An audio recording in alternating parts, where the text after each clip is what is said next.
कुतिया में DSP office के करीब असला के जोर पर पेशी पे आई लड़की अगवा। तफसीलात के मुताबिक डीएसपी ऑफिस के पास नामालूम अफराद ने पुलिस की मौजूदगी में लड़की को अगवा कर लिया। डंडों और असला के जोर पर लड़की को उठा लिया। लड़की अदालत में बयान देने के लिए आई थी कि मुल्जिमान लड़की को उठाकर कार में ले गए। पुलिस का मौक़िफ़ देने से इनकार। मुल्जिमान ने थोड़े फासले पर जाकर लड़की को पहचानने के बाद छोड़ दिया। मुल्जिमान घर से भागी अपनी लड़की को ढूंढने के लिए आए थे कि गलत निशानदही पर अदालत में पेशी पर आए उमामा नामी लड़की को अगवा करके ले गए।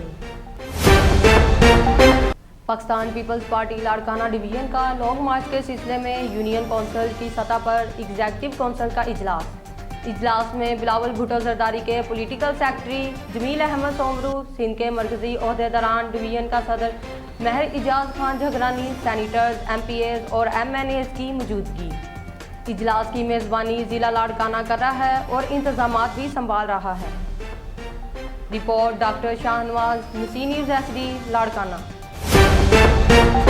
Mohammad Suhail Chaudhry, city police officer, Faisalabad के थाना मामकांजम के इलाका चक नंबर 509 गाँव बे में ज्यादती के बाद कत्ल होने वाले 11 साला असद अली के घर आमद।